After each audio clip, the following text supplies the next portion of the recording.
tingkatkan tekad kuatkan hati. Negeri ini memanggilmu kawan, belajar bergerak berbagi untuk negeri. Guru penggerak majukan. Bismillahirrahmanirrahim. Assalamualaikum warahmatullahi wabarakatuh.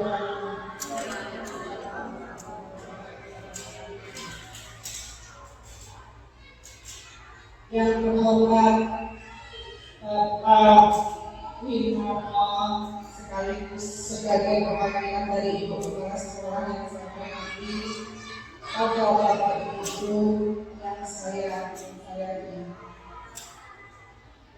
Alhamdulillahilladzi an'ama alayna bi ni'matil iman wal islam. Asyhadu an la ilaha illallah wa asyhadu anna Muhammadar Rasulullah. Allahumma shalli ala sayyidina Muhammad wa ala ali sayyidina Muhammad. Alhamdulillah, puji syukur kehadiran Allah Subhanahu wa taala yang mana pada kesempatan pagi hari ini kita bisa bertemu bersilaturahmi dalam rangka acara pembahasan modul 1.4 budaya positif yang akan disampaikan oleh Ibu Fitri selaku CDP Angkatan 11. Salawat beserta salam marilah kita sanjungkan kehadiran Nabi Muhammad SAW yang akan kita nantikan syafaatnya dia mulia.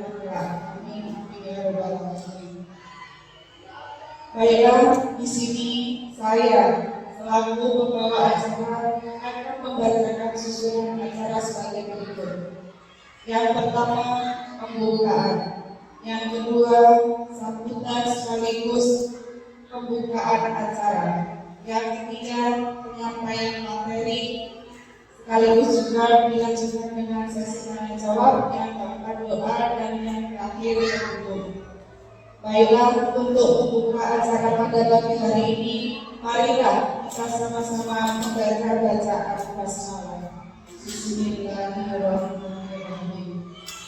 Acara yang kedua yaitu sambutan sekaligus pembukaan acara pembahasan modul hari ini yang akan disampaikan oleh Bapak Winarno.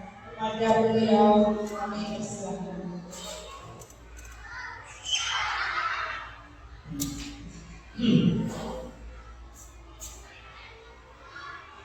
Pada Ibu yang saya hormati, Bapak Ibu yang saya hormati, mohon izin saya mewakili Ibu Warsiah sebagai Kepala SD Negeri 1 Sukabumi yang hari ini ada kepentingan di Sukabumi yang tidak bisa ditinggalkan.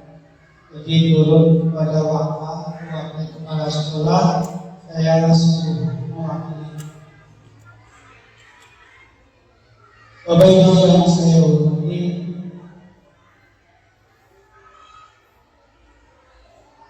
kami warga SD 1 Sukabumi pertama-tama mengucapkan selamat kepada Ibu Maria Indri Puspita Sari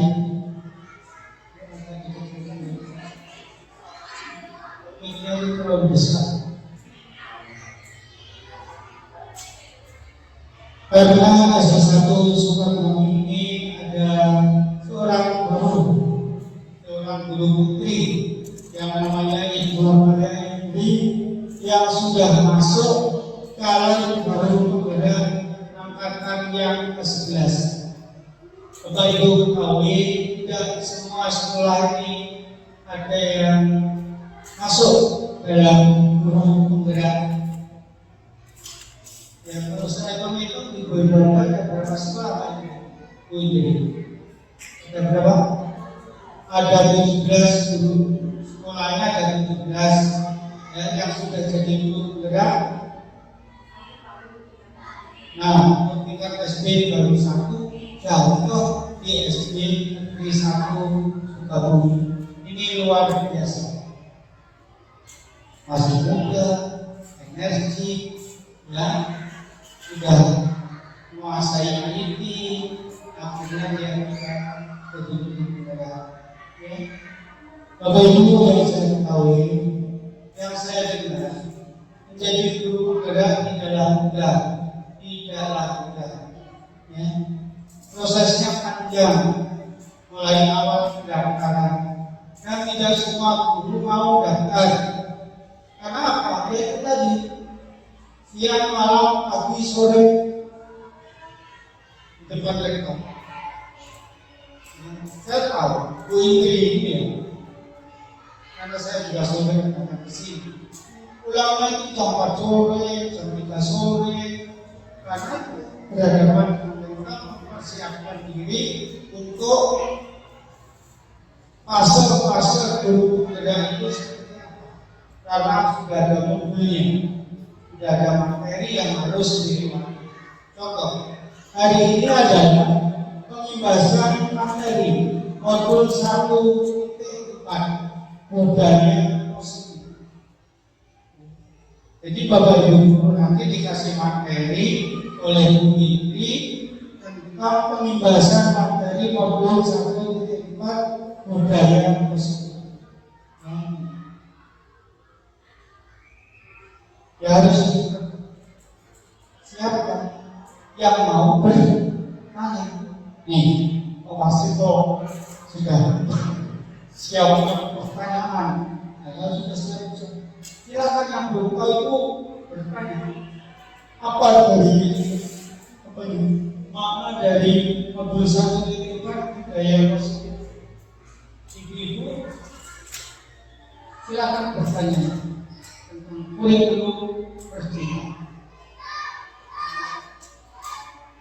Jangan diam saja, karena dengan banyak berarti banyaknya yang tidak. Baik yang saya ya, karena waktunya sudah siap, kita buka ya dengan mengucapkan Bismillahirrahmanirrahim.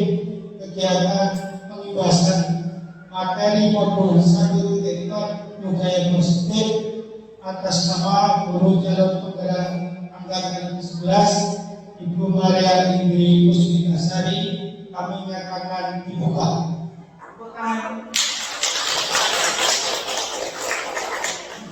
Terima kasih. Kami akhiri. Wassalamualaikum warahmatullahi wabarakatuh.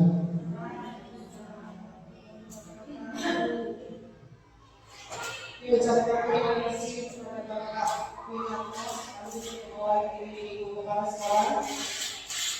Lalukan acara yang ketiga yaitu penyampaian materi, di mana yang akan disampaikan oleh Bu Maria Indri. Kami persilakan. Baik, terima kasih. Selamat pagi. Assalamualaikum warahmatullahi wabarakatuh. Salam rukun yang rukun. Terima kasih saya ucapkan kepada Bapak Ibu yang telah mendukung kegiatan saya pada hari ini, yaitu pembahasan dari modul 1.4 budaya positif yang hari ini akan saya paparkan, saya jelaskan kepada Bapak Ibu semua mengenai ilmu-ilmu yang telah saya pelajari selama pendidikan guru negara. Puji dan syukur kita haturkan kehadirat Tuhan Yang Maha Esa karena kita masih diberi kesehatan, diberi kesempatan untuk dapat bertemu, dapat berkumpul kembali di sini dalam keadaan sehat walafiat dan syukur rahmat. Terima kasih atas dukungan yang diberikan. Sekarang saya sudah waktu akan memulai untuk memaparkan kegiatan yang hari ini akan saya sampaikan. Di sini saya sudah menyiapkan materi yang akan saya sampaikan yang telah saya pelajari, yaitu mengenai disiplin positif. Disiplin positif di sini terdapat teori kontrol atau teori pilihan yaitu dari Dr. William Glasser. Di sini, di mana dalam teori kontrol ini kita sebagai pribadi mengatur orang lain. Jadi kita tidak bisa mengatur orang lain sesuai dengan kehendak kita. Kalau kita akan mengatur orang lain, tentu kita sendiri harus mengoreksi. Saya sudah paham atau belum? Jadi kalau kita untuk mengoreksi orang lain, kita harus mengoreksi diri sendiri terlebih dahulu. Jadi yang bisa mengontrol diri kita adalah diri kita sendiri, bukan dari orang lain. Kemudian dari makna disiplin di sini, belajar mengontrol diri dengan menggali potensi agar tercapai tujuan mulia, yaitu menjadi seseorang yang kita inginkan berdasarkan nilai-nilai yang kita hargai. Dari nilai-nilai yang kita hargai di sini, kita sendiri memiliki nilai yang kita yakini. Dari kedisiplinan tersebut yang akan kita lakukan nanti sebagai motivasi ke depannya itu akan menjadi hal yang menjadi tujuan kita menjadi lebih baik. Kemudian di teori kontrol itu terdapat semua perilaku memiliki tujuannya tersebut untuk kebaikan kita semua. Nah, dari teori motivasi ini terdapat motivasi ekstrinsik yang dapat dari luar dan juga ada motivasi intrinsik. Dari motivasi ekstrinsik ini, dia melakukan suatu kedisiplinan, apakah karena menghindari suatu hukuman atau untuk mendapatkan imbalan. Hal tersebut nantinya akan membawa dampak masing-masing terhadap seorang pribadi dari diri sendiri. Kemudian ada motivasi intrinsik, yaitu dari dalam diri sendiri, yaitu untuk menghargai diri sendiri dengan meyakini dari nilai-nilai kebajikan universal. Kemudian dari nilai-nilai kebajikan universal tersebut kita akan terapkan pada keyakinan kelas di kelas kita masing-masing. Kemudian dari teori kontrol ini terdapat model berpikir menang-menang, kolaborasi dan konsensus yang menciptakan pilihan-pilihan baru. Kemudian dari kegiatan tersebut terdapat 5 posisi kontrol dari seorang guru, yaitu 1 sebagai penghubung, 2 sebagai pembuat rasa bersalah, 3 sebagai teman, 4 sebagai pemantau, dan yang kelima sebagai manajer. Jadi kelima posisi kontrol tersebut memiliki 1 kedisiplinan masing-masing yang berada di dalamnya. Kemudian dari 5 posisi kontrol itu terdapat segitiga restitusi. Dalam segitiga restitusi itu terdapat 4 pencapaian yang dilakukan, yaitu menstabilkan identitas, validasi kebutuhan, kemudian ada menanyakan keyakinan kepada anak-anak. Kemudian yang keempat ada realitas yang terdapat kita sebagai manusia ini memiliki kebutuhan yang berbeda-beda. Kemudian dari kebutuhan dasar manusia tersebut ada dari bertahan hidup, penguasaan, kasih sayang dan rasa diterima, kesenangan dan kebebasan. Nah, dari teori-teori yang ada dalam disiplin positif ini akan kita jabarkan kembali nanti dalam kegiatan ini. Kalau kita seperti itu slide-nya, nah ini. Di sini ada makna kata-kata disiplin. Disiplin di sini berasal dari bahasa Latin, yaitu disiplina, yang artinya belajar. Makna kata ini berkonotasi dengan disiplin diri dari murid-murid menurut Rotter, Paranes, dan Plato. Disiplin diri membuat orang menggali potensinya menuju sebuah tujuan apa yang mau dihargai dari kegiatannya tersebut. Namun dalam dunia kita makna kata disiplin telah berubah menjadi sesuatu yang dilakukan seseorang kepada orang lain untuk mendapatkan kepatuhan. Kecenderungan umum adalah menghubungkan kata disiplin dengan ketidaknyamanan, bukan dengan apa yang kita hargai atau pencapaian suatu tujuan yang mulia. Nah, di sini kata disiplin, setiap kita melihat kata disiplin pasti kita menghubungkannya dengan hukuman. Kalau kita tidak disiplin nanti kita pasti mendapat suatu hukuman. Nah, hal tersebut sebenarnya tidak dilakukan dengan kata disiplin, Bapak Ibu. karena itu tidak sesuai dengan yang kita dapatkan pada saat ini. Soalnya mas, nah di sini ada makna nilai-nilai kebajikan universal. Nilai-nilai kebajikan universal sendiri itu ada kejujuran, ada tanggung jawab, kemudian ada kita memiliki kedisiplinan tepat waktu, kita saling menghargai, kita mengasihi dan menghormati, itu termasuk dalam nilai-nilai kebajikan universal. Dengan nilai-nilai yang ingin dicapai dalam nilai kebajikan universal ini, kemudian akan dibentuk untuk membentuk karakter anak kita yang kita kenal saat ini, yaitu profil pelajar Pancasila yang mempunyai 6 dimensi di dalamnya, yaitu beriman, bertakwa kepada Tuhan Yang Maha Esa dan berakhlak mulia, mandiri, bernalar kritis, berkebinekaan global dan gotong royong. Dari 6 aspek yang ada sebagai kontrol untuk anak-anak itu akan menciptakan sebuah karakter yang membuat anak-anak menjadi memang memiliki sebuah kepribadian yang sesuai dengan aspek tersebut. Selanjutnya ada teori motivasi perilaku manusia. Nah ini ada motivasi eksternal. Dalam motivasi eksternal ini Bapak Ibu memiliki 2 kriteria, yaitu untuk menghindari ketidaknyamanan atau bullying. Nah, dari motivasi ini terdapat sebuah pertanyaan, apa yang akan terjadi apabila saya tidak melakukannya? Dalam disiplin eksternal ini, motivasi eksternal ini, dia melakukannya karena dia takut akan sebuah hukuman. Dari sebuah hukuman tersebut, kalau saya nggak melakukan nanti apa sih resikonya? Dia berpikirnya seperti itu.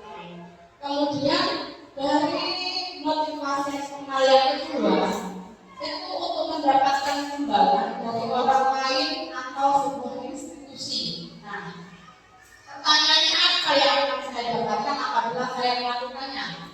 Di sini Bapak Ibu, dari motivasi yang kedua ini, kita kalau mengandalkan disiplin karena kita ingin mendapatkan sebuah imbalan, kita jatuhnya tidak sesuai dengan diri sendiri karena kita melakukannya karena hanya untuk mendapat imbalan. Jadi nanti kalau tidak ada imbalan, kalau tidak ada hadiah misalnya, kita tidak akan melakukan hal seperti tadi. Jadi sudah mandek ketika sudah ada selesai tidak mendapatkan imbalan tersebut. Dari yang ketiga, ada motivasi internal dari dalam diri sendiri, yaitu untuk menghargai diri sendiri. Menghargai diri sendiri di sini, pertanyaannya saya akan menjadi orang yang seperti apa bila saya melakukannya. Dari motivasi intrinsik ini, kita meyakini nilai-nilai yang ada pada diri kita apabila kita itu melakukan ini. Kalau saya tidak dapat hadiah, saya akan melakukan ini untuk mendisiplinkan diri saya agar lebih baik. Nah, motivasi yang di dalam diri sendiri itulah yang lebih baik daripada motivasi dari eksternal atau motivasi yang dari luar. Di sini ada perbedaan hukuman dan konsekuensi. Hukuman di sini, kalau hukuman itu kalau yang kita ketahui adalah sifatnya memaksa ya Bapak Ibu. Jadi di sini sesuatu yang menyakitkan harus terjadi dari hukuman, membuat anak sakit fisik maupun hati dan khawatir. Nah, dari hukuman itu kita ini kadang menimbulkan apa ya? Buat anak rasa aku kok gak suka sih diberikan sama guru ini. Aku kok gak suka sama guru ini kalau diberikan. Nah, hukuman tersebut menyentuh di hati anak waktu yang lama. Kadang anak jadinya tidak menyukai lagi. Misalnya saya memiliki anak dengan memberi hukuman yang berlebih, anak tersebut kemudian memiliki rasa api. Saya benci dengan diri seperti ini. Saya mau lagi dengan kemudian. Seperti itu kalau kita memberikan hukuman, terkadang hukuman tersebut menimbulkan hal yang tidak baik kepada anak. Kalau konsekuensi, kita memberi pemahaman kepada anak. Di sini sebenarnya membuat anak itu merasa tidak namanya dalam waktu yang jangka pendek. Kita memberikan pemahaman kepada anak, kalau kita begini nak, nanti kamu akan seperti ini. Itu konsekuensi dari yang kamu lakukan. Tapi kalau kamu tidak melakukannya, konsekuensi yang kamu dapatkan adalah baik. Jadi kalau kamu seperti ini, konsekuensinya kamu harus menanggung seperti ini. Nah, itu akan menimbulkan anak jadi lebih merasa dihargai. Kemudian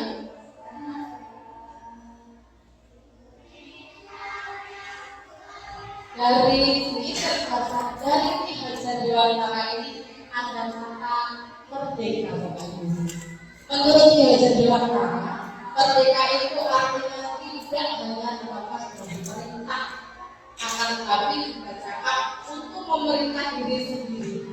Ini yang merupakan posisi kontrol yang kita tadi, kita tidak dapat diatur oleh orang lain, hanya diri kita yang mengatur. Dan mengapa ini yang kita bahas, mengapa kita tidak peraturan saja, mengapa harus keyakinan? Kita dulu Bapak Ibu, kita dulu mengetarakan sebuah keyakinan kelas itu belum besar.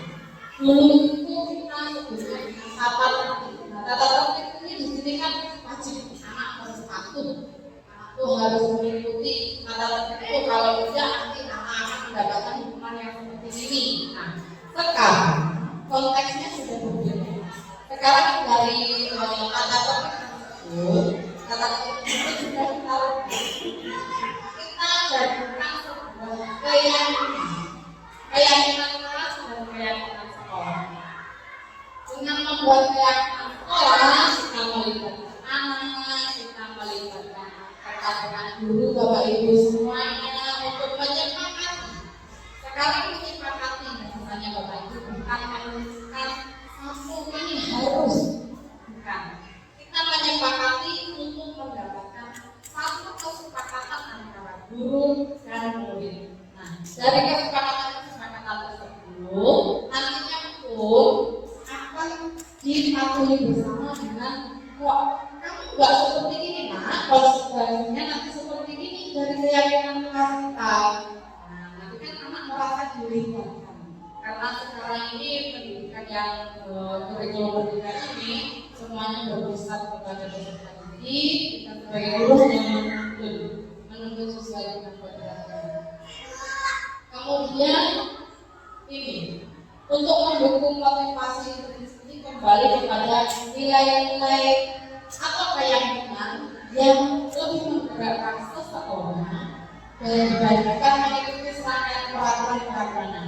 Dari keyakinan ini Bapak Ibu, kita ini membuat anak lebih merasa terlibat, anak merasa lebih saya itu loh dengan kegiatan ini saya merasa saya itu sama Bu Guru diajak bareng kebersamaan dalam kebersamaan bagian kelas itu juga membuat anak semakin merasa dia percaya diri.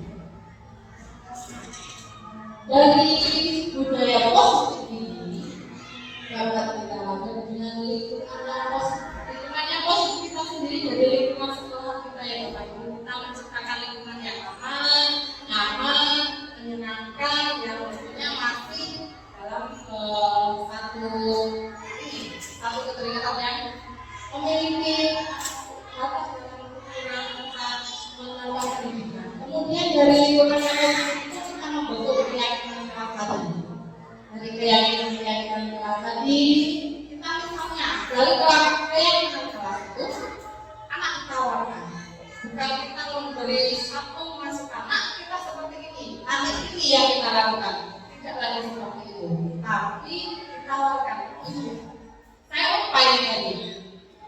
Saya lupa menawarkan sebuah keyakinan kelas kepada Bapak Ibu semuanya. Nah, sebelum kita melakukan kegiatan kita sebenarnya, saya harus memberi sebuah keyakinan kelas kepada kita. Contoh keyakinan kelas yang kita lakukan pada saat ini.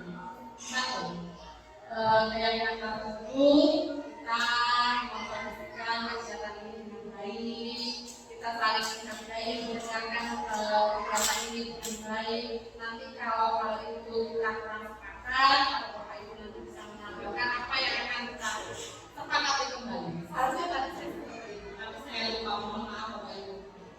Nah, dari keyakinan kelas ini anak-anak kita tawarkan. Nah, kalau kita membuat keyakinan kelas, misalnya Ibu tawarkan dengan anak-anak, kita mau membuat kelas kita bersih. Anak-anak setuju atau tidak? Kita tawarkan kepada anak-anak, karena dengan melibatkan mereka, nanti mereka akan mempunyai rasa tanggung jawab. Ya Bu, kita nanti menjaga kelas kita supaya bersih. Nah itu contoh dan keyakinan kelas yang sepakati bersama anak. Kemudian dari keyakinan itu kita akan menentukan sebuah peraturan di dalam kelas yang telah disepakati dari anak-anak tersebut.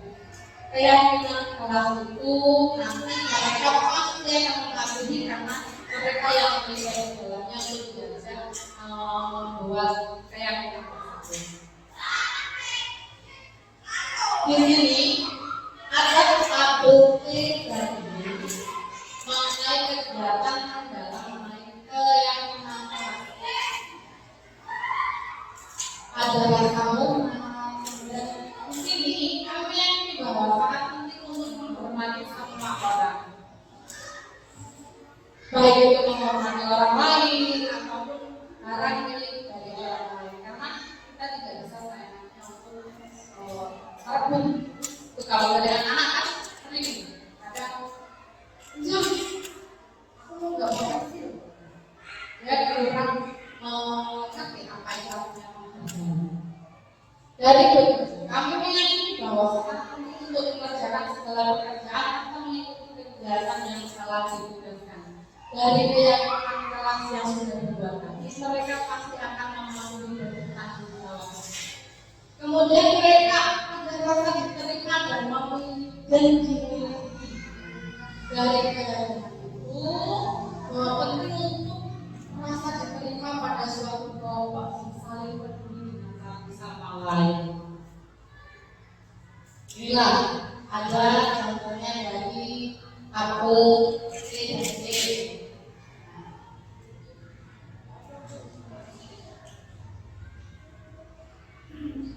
Di sini ada 5 kebutuhan dasar dari manusia. Kebutuhan dasar dari manusia ini terdapat kasih sayang, rasa terima, penguasaan, kebebasan, bertahan hidup dan kesenangan. Nah, dari kasih sayang dan terima ini Bapak Ibu, dari 5 kebutuhan tadi, anak-anak itu katakan manja, mereka punya perhatian. Itu kalau ada anak ibu, saya itu begini.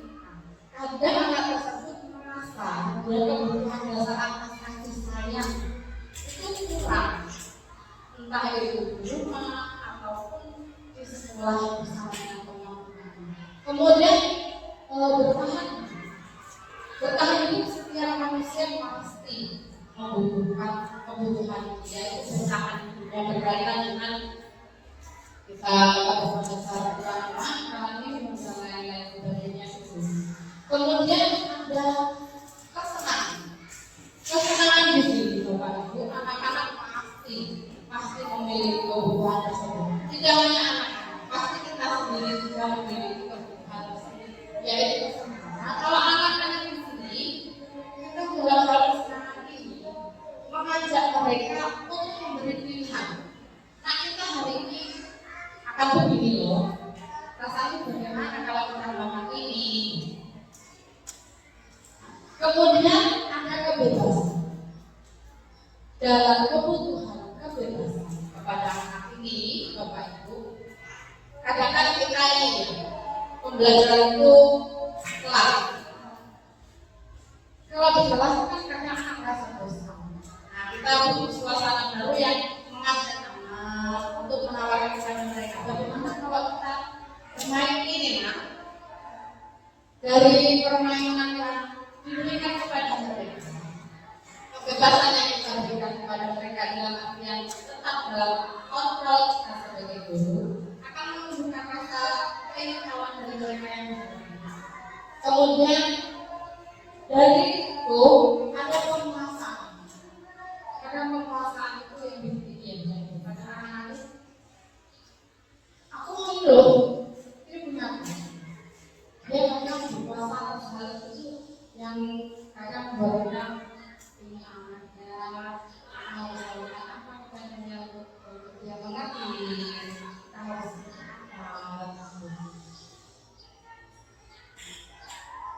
di sini Bapak Ibu ada 5 posisi kontrol kita sebagai guru, yaitu identitasnya itu ada identitas gagal dan identitas yang sukses. Identitas yang sukses ini artinya yang berhasil, Bapak Ibu. Di sini kalau kita bahas posisi kita sebagai penghukum atau perbuatan orang merasa bersalah, ini yang akan meninggalkan bekas di anak kata Bapak Ibu. Dengan menghukum kita mengeluarkan kata-kata yang keras kepada anak.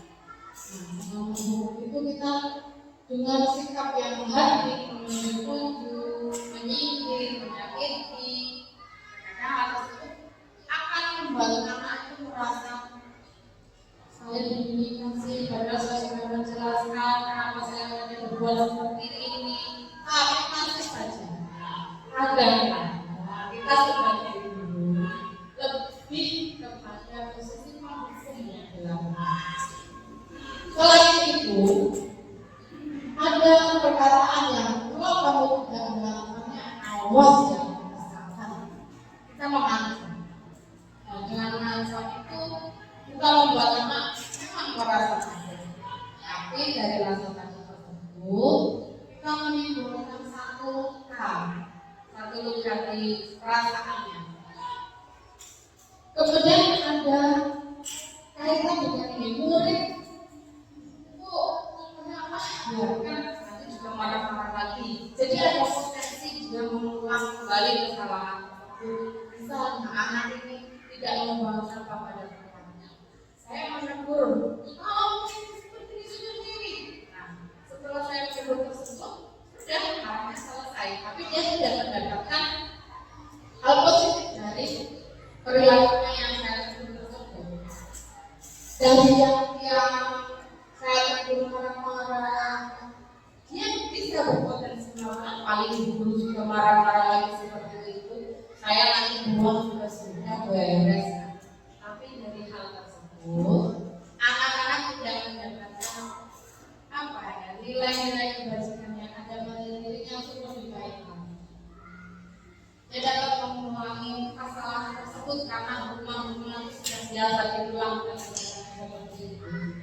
Kemudian dari identitas yang gagal ini ada sebagai membuat orang merasa bersalah. Misalnya dengan guru berkata kamu seharusnya tahu jelas sekali ibu jadi stres. Itu hasilnya anak itu akan menyembunyikan hal yang seharusnya dia jawab dengan jujur. Dia akan melakukan kebohongan karena dia mengerti kamu kok seperti ini. Saya tahu nggak sih kalau seperti ini begini. Itu kalau seperti itu murid-murid itu merasa saya sudah berusaha saya sudah berusaha seperti ini. Dia akan merasa rendah diri, merasa tidak bisa, merasa saya kok kurang terus sama guru ini masih saja begini. Dengan seperti itu kita mengatakan itu kecewa dengan cara kamu, itu kecewa sekali dengan kamu karena kamu seperti ini. Dia akan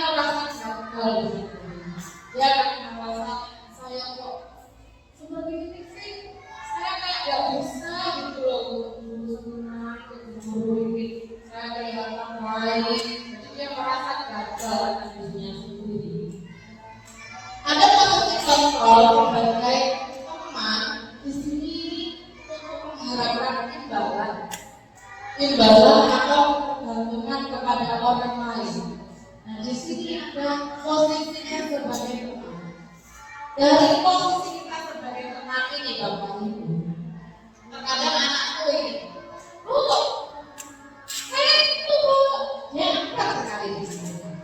Angkat. Nah, ini dapat membuat ketergantungan anak itu kepada kita. Kalau misalnya dia tidak mengerjakan tugasnya, saya ketemu dengan dia, ayo, kan kamu kalau nggak mengerjakan tugas ini ibu yang keliru. Nah, dia merasa kita itu teman, kita ini bisa ngobrol baik. Dari ini, dari ketergantungan anak yang yang baik, saya nggak kerjakan PR pun nggak apa-apa. Kalian nanti ditungguin dikerjakan.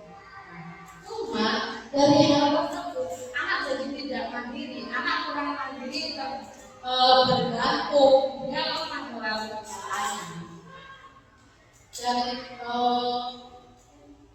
Dari kegiatan yang ketergantungan itu anak jadi kurang mandiri. Kemudian ada posisi sebagai pemantau.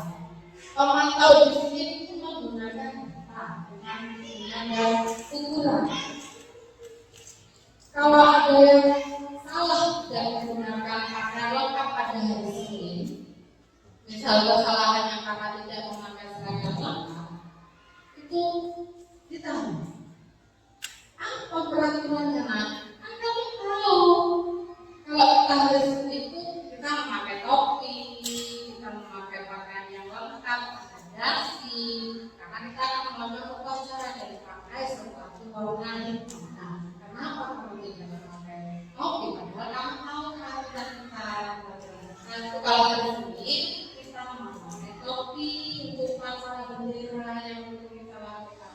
Nah, dari posisi kita sebagai pemantau ini menitik beratkan kepada sanksi mendapat hadiah dan sanksi di sini ini membuat anak itu sudah mulai merasakan disiplin Bapak Ibu, karena dari posisi yang menitik beratkan untuk sanksinya atau dirinya ini dia sudah mendapatkan kedisiplinan yang cuma dia harus didorong dengan sebuah imbalan atau reward untuk dirinya sendiri. Misalnya anak tersebut juga ketika masuk kita akan rutin untuk mengadakan baris di depan kelas kita masing-masing rutin setiap harinya. Nah itu pasti ada anak yang tidak disiplin barisnya, tidak lurus, ada yang silakan. Saya memberikan reward. Nanti siapa yang baris rapi, yang barisnya lurus, mengikuti baris kelas dengan baik akan mendapatkan hasil positif. Tapi ketika saya dibandingkan dengan guru lain dan reward itu tidak diberikan, maka anak tersebut barisnya pun akan melihat ini, tidak akan kami lagi karena dia tidak mendapatkan hadiah, karena dia tidak mendapatkan imbalan dari perilakunya. Dari imbalan tersebut kita mendapatkan sisi positif dan negatif. Sisi positifnya anak menjadi disiplin, kemudian dari negatifnya anak itu menjadi ketergantungan. Melakukan kedisiplinan itu karena ingin mendapatkan hadiah, karena ingin mendapatkan sebuah imbalan. Nah, ketika dia tidak mendapatkan imbalan, dia bisa kemungkinan untuk tidak melakukan kedisiplinan. Kemudian ada yang posisi sebagai manajer. Kita sebagai guru jadi posisi manajer. Kita sudah terlebih dahulu sebagai teman dan sebagai pemantau. Kemudian setelah sebagai teman dan sebagai pemantau, kita dapat menjadi seorang manajer bagi anak tersebut. Dari posisi manajer ini Bapak Ibu, kita akan mengajukan pertanyaan-pertanyaan. Mengapa anak tersebut melakukan hal-hal yang berkurang dari kesalahan? Apa alasannya? Dan kenapa dia bisa melakukan itu? Nanti kita begitu mendekat memberikan keterbukaan kepada kita. Saya begini loh, karena saya nggak mengerjakan PR itu malah mati lampu. Jadi mau mengerjakan itu di rumah nggak ada penerangan, cuma ada lilin, jadi gelap bu, saya nggak mengerjakan. Nah, itu alasan-alasannya.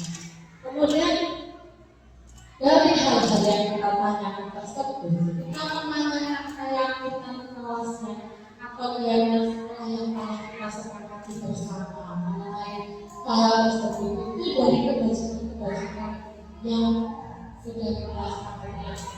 Kemudian dari kegiatan tersebut itu dapat menguatkan pribadi anak, dapat membentuk karakter anak dengan motivasi-motivasi yang baik, akan menguatkan anak untuk tidak melakukan hal-hal yang di luar biasa. Kemudian murid ini meletakkan diri sebagai individu yang positif dalam dunia yang berkualitas. Jadi dia akan tahu mengenai motivasi dirinya nanti seperti apa. Dari kegiatan-kegiatan yang dia lakukan, kemudian ditanya, kalau hal seperti itu bagaimana akan memperbaikinya supaya tidak terulang? Kita tanyakan kepada anak. Kita tanyakan bagaimana, apa yang harus kamu lakukan, yang akan kamu lakukan untuk berubah perilaku tersebut.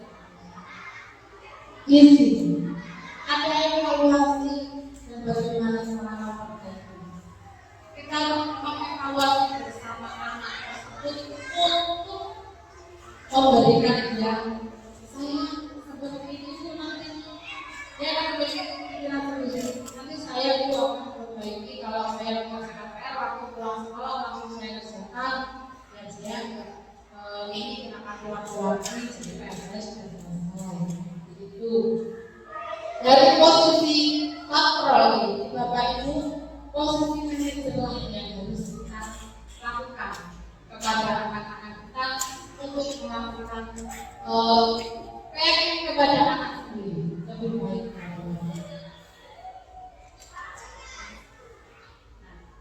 Ini Bapak Ibu yang saya amati dari restitusi. Di sini ada restitusi. Restitusi itu sebuah bayaran Bapak Ibu, sebuah bayaran dari kesalahan, tapi tidak dengan cara menghukum ya, tidak dengan cara menghukum. Dari restitusi ini ada tiga yaitu yang pertama menstabilkan identitas. Anak-anak itu dengan cara menstabilkan identitas ditanya Bapak Ibu, ditanya kamu tadi kenapa Luna? Apa yang terjadi? Saya marah-marah Bu. Saya marah-marah karena tadi saya itu pakai sepatu itu alunya itu gak bisa saya kali itu. Saya berangkat aja gak pakai sepatu. Itu kesalahan dia karena tidak pakai sepatunya karena di luar gak bisa. Dari kegiatan tersebut, kita berikan kepada Ibu maklum kalau kamu membawa sepatu ke tempat lain, karena Ibu tahu kita semua memiliki kesalahan, kita pernah berbuat kesalahan, diberikan penguatan seperti ini. Dari kegiatan tersebut kita mendapatkan validasi kebutuhan. Validasi kebutuhan di sini Bapak Ibu menanyakan kenapa, alasanmu apa? Dari alasan itu dia pasti akan mengatakan ini suatu emosi, suatu batu, bukan karena dia ini anak akan menjelaskan apa yang terjadi dari kesalahan yang dia buat karena apa. Adakah cara efektif untuk mendapatkan apa yang kamu butuhkan? Kita dari kegiatan kamu ini kan mengatakan bahwa ini kami sekarang kalau alasan seperti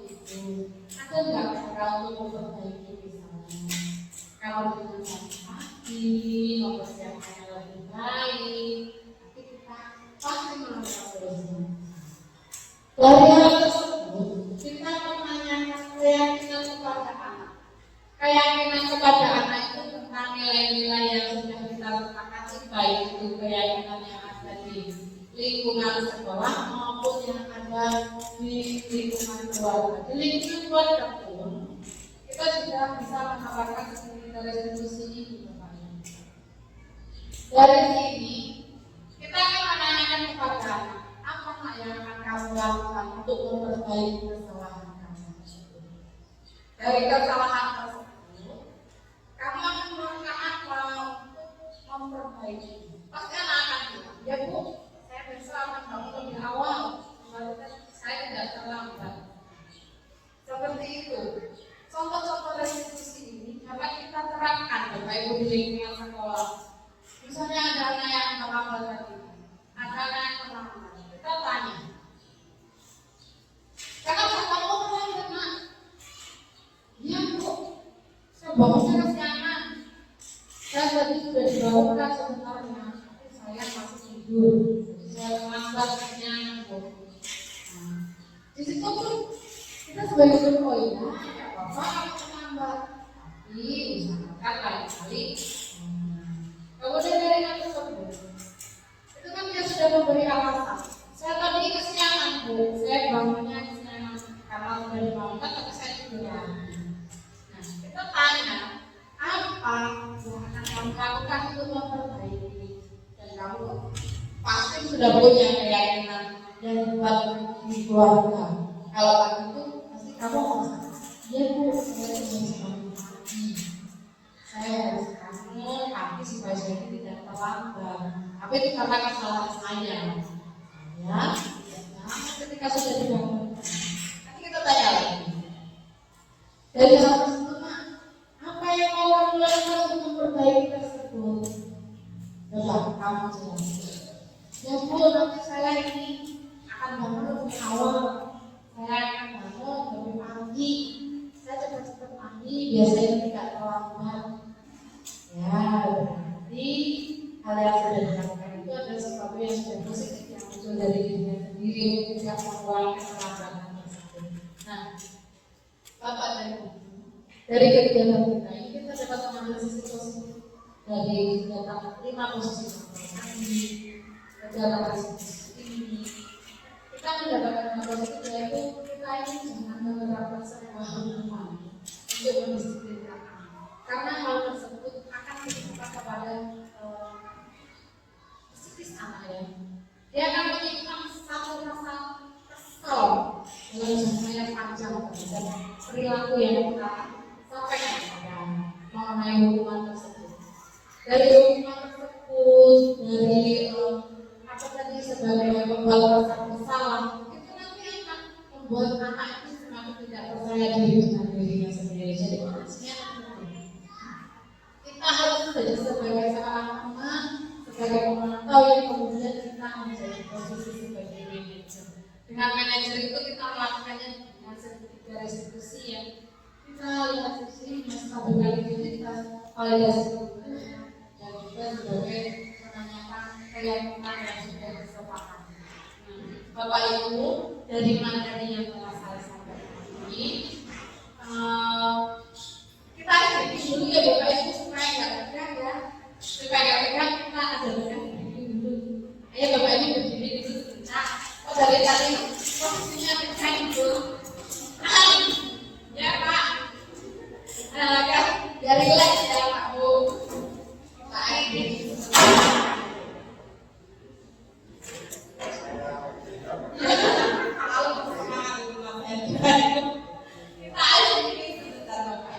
Di sini saya akan memberikan satu clue atau satu kata kunci, yaitu kata kuncinya guru memegang Bapak Ibu. Apa yang saya sebutkan berarti dipegang oleh Bapak Ibu semua. Nah, guru memegang tahu. Ini kalau guru memegang yang penting kuncinya guru memegang.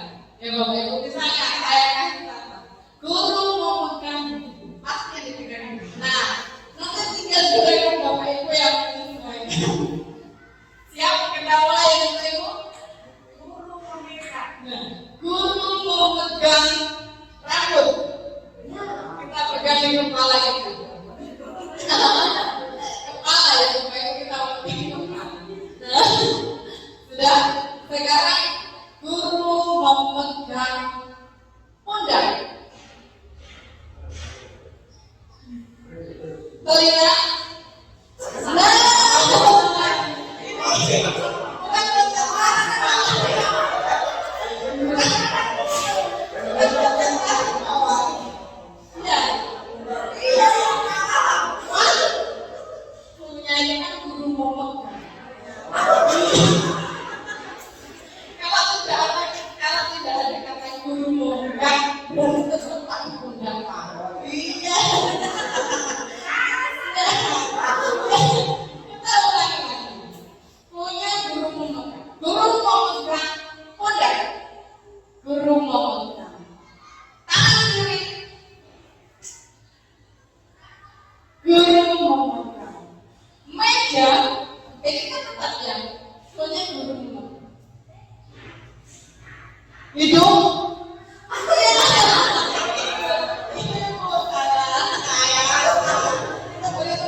Terima kasih pertanyaannya bahwa dari segi tiga restitusi ini tentu sangat memiliki dampak yang positif karena dapat membangun karakter anak yang dengan tiga restitusi ini Bapak Ibu, kita tidak lagi menjadikan hukuman untuk membunuh anak. Kita tidak lagi membuat anak merasa bersalah ataupun memiliki sebuah rasa yang jadi jangka panjang karena menjadi karena bingung karena dibuat rasa bersalah.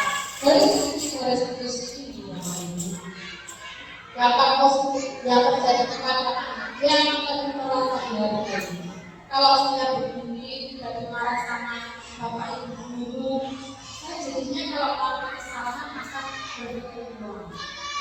Saya seperti anak-anak yang kalau tidak menurut saya akan memiliki perilaku yang dari segi restitusi ini Bapak Ibu, kita akan menjadikan penerapan posisi yang manajerial kepada dengan menanyakan apa, alasannya apa, kemudian kita memberikan kekuatan, memberi pertanyaan kepada anak itu, yaitu apa yang nantinya akan menjadi perilaku baiknya.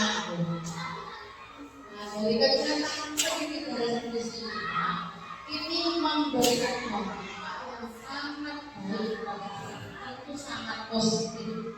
Seperti dari itu dapat kita terapkan setiap terjadi masalah baik pada guru mata pelajaran atau guru kelas dapat kita gerakan ketika ada permasalahan yang bisa dikatakan seperti itu kawan. Ya, sama-sama.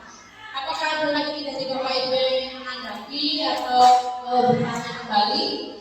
Silakan.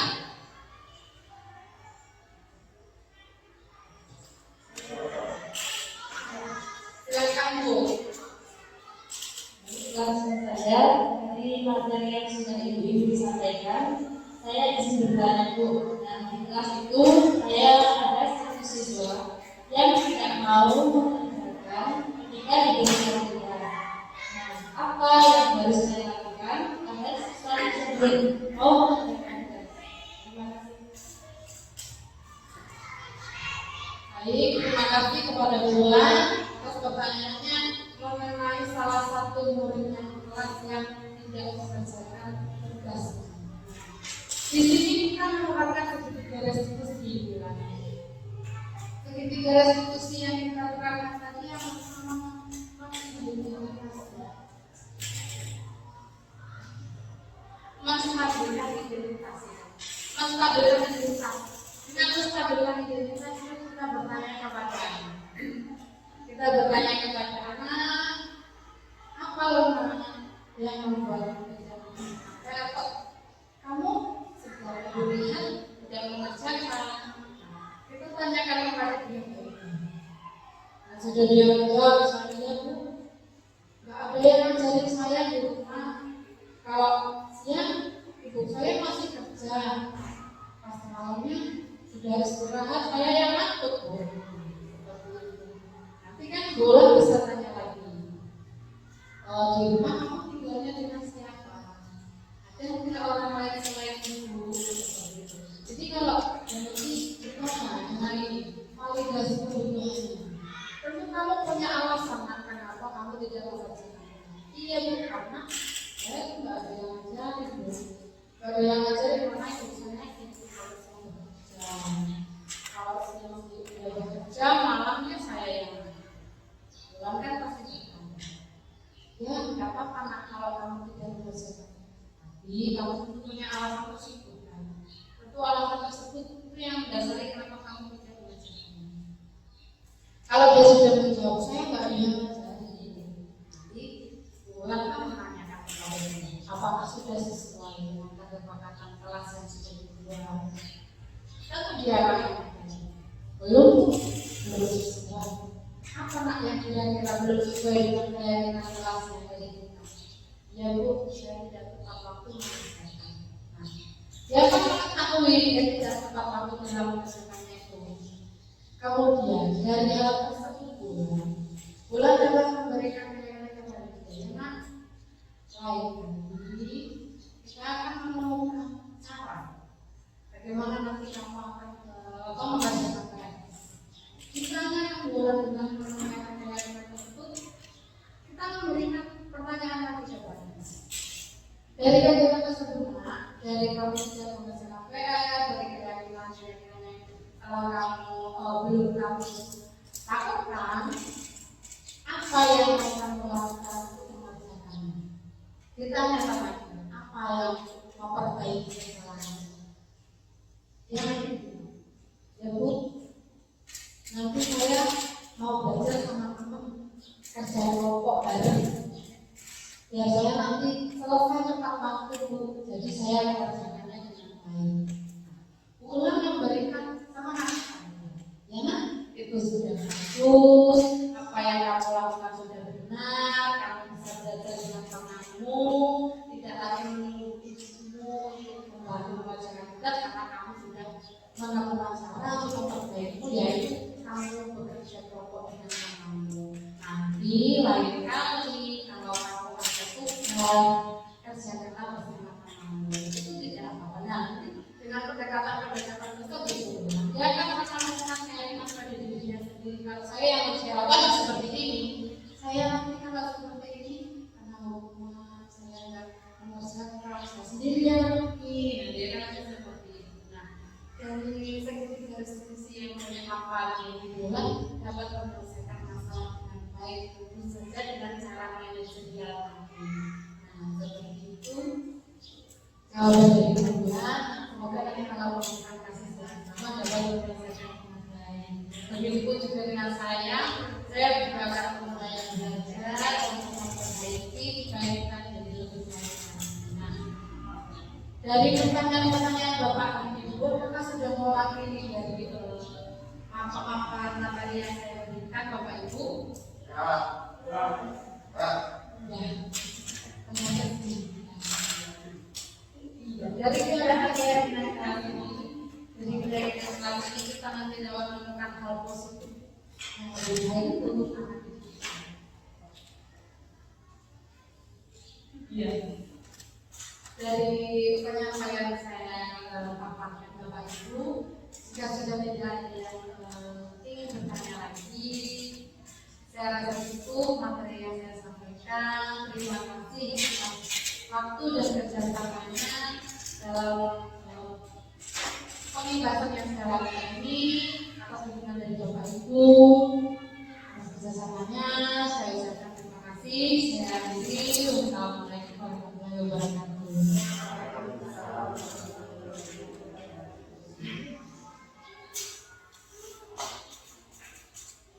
Terima kasih disampaikan untuk acara